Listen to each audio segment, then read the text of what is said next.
जय श्री राम भाइयों। आज हम बात करने वाले हैं आपके GE02 यानी जियोग्राफी ऑफ राजस्थान। जिनका पेपर है उनके लिए ये वीडियो मोस्ट इंपॉर्टेंट है। इस मॉडल पेपर के बाहर से आपके क्वेश्चन आने के चांसेस बहुत कम है। बिना स्किप किए इस वीडियो को पूरा देखना है और चैनल को सब्सक्राइब नहीं किया तो सब्सक्राइब कर लेना है। खंड अ के बारे में बात करते हैं। पहला क्वेश्चन है, राजस्थान की भौगोलिक स्थिति और सीमाओं का संक्षिप्त विवरण लिखिए। यानी राजस्थान की जो भौगोलिक स्थिति है और इसकी सीमाएं हैं उनका संक्षिप्त में आपको विवरण देना है। राजस्थान भारत के उत्तर पश्चिम में स्थित है। ये भारत का पूरा नक्शा है, तो ये पीछे उत्तर पश्चिमी के अंदर यहाँ पे राजस्थान स्थित है। इसका क्षेत्रफल 3,42,239 वर्ग किलोमीटर है, जो भारत का सबसे बड़ा राज्य है। भारत का सबसे बड़ा राज्य कौन सा है? राजस्थान है। उत्तर में पंजाब, पश्चिम में पाकिस्तान, दक्षिण में गुजरात व मध्य प्रदेश तथा पूर्व में उत्तर प्रदेश व हरियाणा से घिरा हुआ है। ठीक है, ये हमने जाना राजस्थान की भौगोलिक स्थिति और इसकी सीमा किस किस से जुड़ी है। गुजरात, दक्षिण के अंदर गुजरात, मध्य प्रदेश तथा पूर्व में यूपी और हरियाणा से। ठीक है, सेक्शन बी का दूसरा क्वेश्चन जानते हैं। सेक्शन बी का दूसरा क्वेश्चन है, अरावली पर्वतमाला की प्रमुख विशेषताएं बतानी है। ठीक है साथियों, अरावली पर्वतमाला विश्व की प्राचीन पर्वत श्रृंखलाओं में से एक है। अरावली पर्वत क्या है? विश्व की प्राचीन पर्वत श्रृंखलाओं में से एक है। ये लगभग 692 किलोमीटर लंबी है। कितनी है साथियों? 692। इसका सर्वोच्च शिखर गुरु शिखर है जो 1722 मीटर ऊंचा है। यह राजस्थान को उत्तर पश्चिमी मरुस्थलीय और क्षेत्र और दक्षिणी पूर्वी उपजाई क्षेत्र में विभाजित करता है। यह राजस्थान को उत्तर पश्चिमी मरुस्थलीय क्षेत्र और दक्षिणी पूर्वी उपजाई क्षेत्र में विभाजित करता है। तीसरा क्वेश्चन है, थार मरुस्थल की मुख्य विशेषताएं लिखनी है। थार मरुस्थल की मुख्य विशेषताएं कौन कौन सी है वो बतानी है। थार मरुस्थल राजस्थान के पश्चिमी भाग में फैला है। थार विशेष रूप से जैसलमेर, जोधपुर और बाड़मेर को कहा जाता है। ये लगभग 1.92 लाख वर्ग किलोमीटर क्षेत्र में फैला हुआ है। यहाँ की जलवायु शुष्क, तापमान अत्यधिक और वर्षा बहुत कम है। 10 से 40 किलोमीटर सेंटीमीटर तक होती है। यहाँ बालू की टीले प्रमुख भू आकृति है। ये है थार का मरुस्थल। ठीक है, चौथा क्वेश्चन है, राजस्थान की प्रमुख नदियाँ और जल विभाजक रेखा लिखनी है। राजस्थान की प्रमुख नदियाँ कौन कौन सी है और जल विभाजक रेखा कौन कौन सी है उसके बारे में पढ़ते हैं। राजस्थान की प्रमुख नदियाँ है बनास नदी, चंबल नदी, माही नदी, लूनी व साबरमती नदी आदि। अरावली पर्वतमाला जल विभाजक का कार्य करती है। पर्वतमाला है ना जो अपनी अरावली, वो जल विभाजक का कार्य करती है। इसकी पश्चिमी ढाल की नदियाँ अरब सागर व पूरी ढाल की नदियाँ बंगाल की खाड़ी में जाके मिलती हैं। इसकी जो भी नदियाँ हैं ढाल की तरफ है वो अरब सागर में मिलती है और बाकी की बंगाल की खाड़ी के अंदर। ठीक है, ये हमने आपके सेक्शन सी के 4 क्वेश्चन जाने।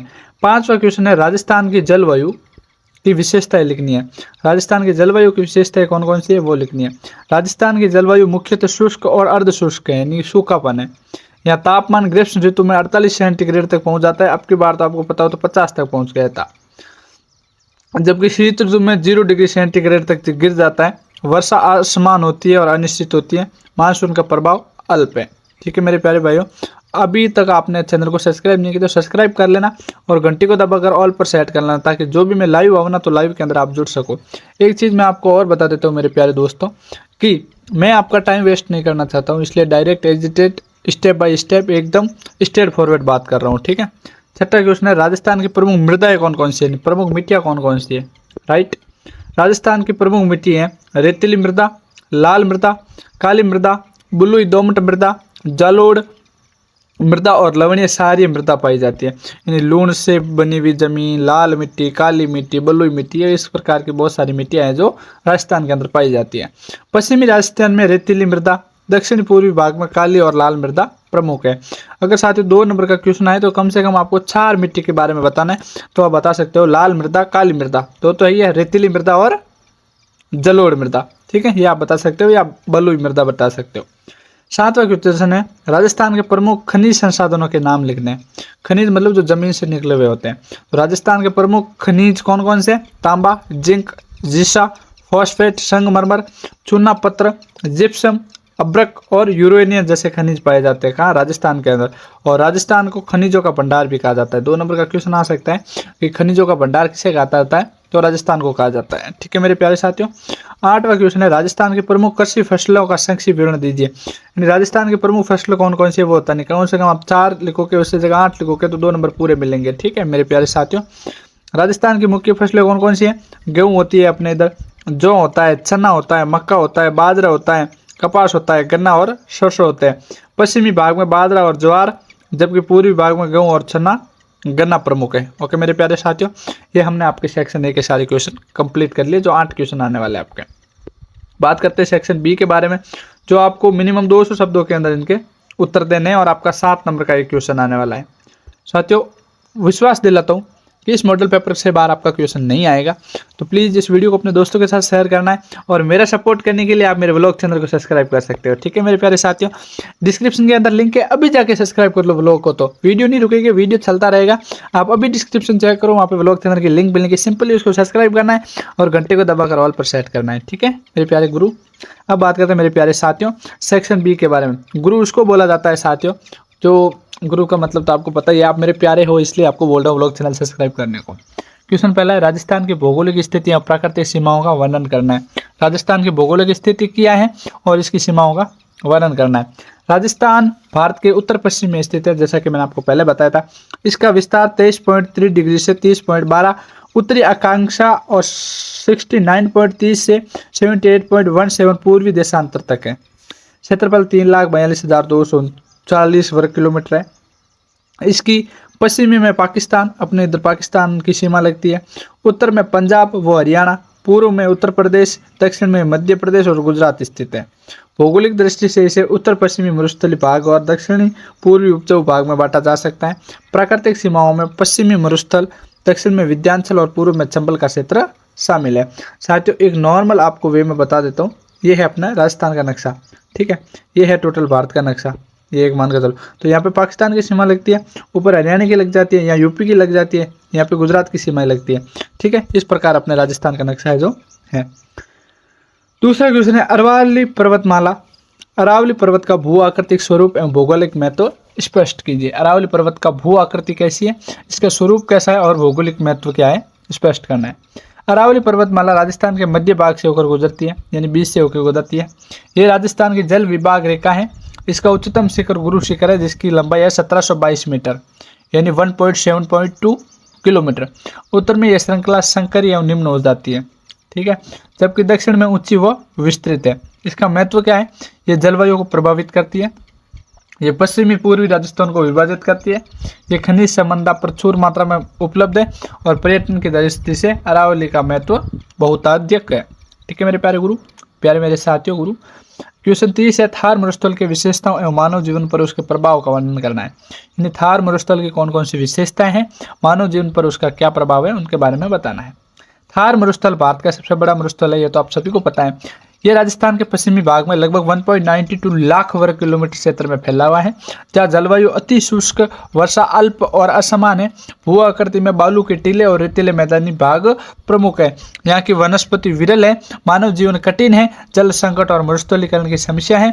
फिर भी पशुपालन, बाजरा, ज्वार की खेती तथा ऊंट आधारित संस्कृति यहाँ पर प्रमुख विशेषताएं लिए फिरता है। ओके मेरे प्यारे साथियों, अगला क्वेश्चन है आपका चौथा, राजस्थान की वर्गीकरण एवं उपयोगिता बताइए। राजस्थान की नदियां का वर्गीकरण एवं उपयोगिता बतानी है। राजस्थान की नदियों को 2 भागों में बांटा गया है। पहले तो पश्चिमी ढाल की नदियां जैसे लूनी और साबरमती, यह अस्थायी, छोटी और रेतीली भूमि में लुप्त हो जाती हैं। ठीक है, दूसरे भाग में ऐसा बांटा गया पूर्वी ढाल की नदियां जैसे चंबल, बनास, माई और कोटा क्षेत्र की नदियां, ये सादा नीरा और बंगाल की खाड़ी में जाके मिलती है। नदियां सिंचाई, जल विद्युत उत्पादन, मत्स्य पालन और पेयजल की प्रमुख स्रोत है। ओके मेरे प्यारे साथियों, अब बात करते हैं आपके सेक्शन बी के बारे में। उससे पहले साथियों, अभी तक जिसने चैनल को सब्सक्राइब नहीं किया ना, प्लीज़ चैनल को सब्सक्राइब कर लो एंड बेल आइकन को दबा के ऑल पर सेट करो। मुझे इंस्टाग्राम पे फॉलो करना ना भूलें।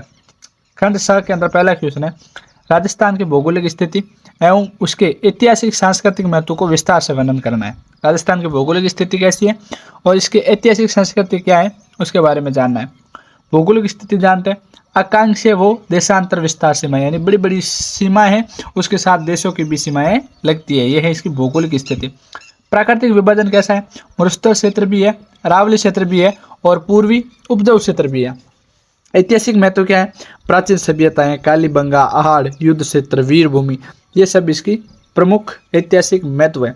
सांस्कृतिक महत्व कौन कौन सा है, लोक संस्कृति, लोक नृत्य, किले, महल, धार्मिक स्थल, ये राजस्थान के प्रमुख सांस्कृतिक है।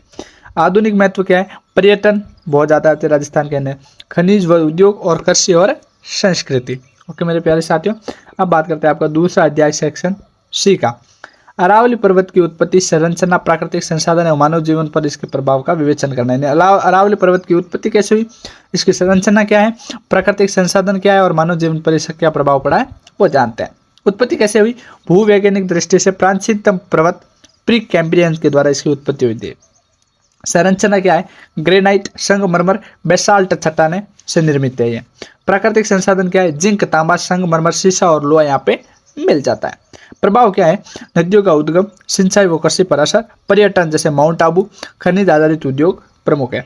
निष्कर्ष, अरावली राजस्थान का प्राकृतिक मेरुदंड है। ठीक है, इससे पहले मैं आपको एक इन्फॉर्मेशन बता देता हूँ, यह है अरावली पर्वतमाला।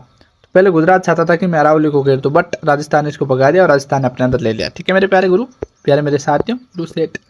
अब बात करते हैं क्वेश्चन 3 है, थार मरुस्थल की भौतिक एवं मानव विशेषताओं का समग्र अध्ययन करना है। थार मरुस्थल की भौतिक एवं मानव विशेषताओं का समग्र अध्ययन करना है। सबसे पहले जानते हैं इसकी भौतिक विशेषता। इसकी भौतिक विशेषता है शुष्क जलवायु, बालू के टीले, कम वर्षा, चरम तापमान। ठीक है, मानव जीवन कैसा है, कठिन परिस्थितियां हैं, जल संकट है, आजीविका हेतु पशुपालन व सीमित कृषि का उपयोग किया जाता है। आर्थिक गतिविधियां कौन कौन सी है, बाजरा है, ज्वार की खेती है, ऊंट पलायन है और पर्यटन है जैसे जैसलमेर और बीकानेर। पर्यावरणीय समस्या है, मरुस्थलीकरण, जल संकट, वनस्पति विनाश आदि। और सरकार के प्रयास क्या है, इंदिरा गांधी नहर परियोजनाओं को लाना, वनीकरण करना और जल संरक्षण ने जो करना, ये प्रमुख रूप से इनके चीजें हैं। अब मैं आपको बता देता हूँ, आपके GE02 यानी जियोग्राफी ऑफ राजस्थान, अगर आप चाहते हो आपके टोटल जितने भी लेसन है ना उनकी मैं आपके लिए समरी लेके आऊँ, तो साथियों कुछ नहीं करना, सिंपली आपको कमेंट करना है 19 लेसन समरी। जैसे ही 100 कमेंट आते हैं मैं आपके लिए पूरी किताब समझा दूंगा, उससे बाहर आपको कुछ नहीं आएगा। अगर वो नहीं कर सकते तो मेरे व्लॉग चैनल पे 100 सब्सक्राइब है जो कंप्लीट करो, उसके बाद मैं आपके लिए पूरा बना दूंगा। ठीक है, thanks for watching this video. अपने दोस्तों के साथ इस वीडियो को शेयर करना।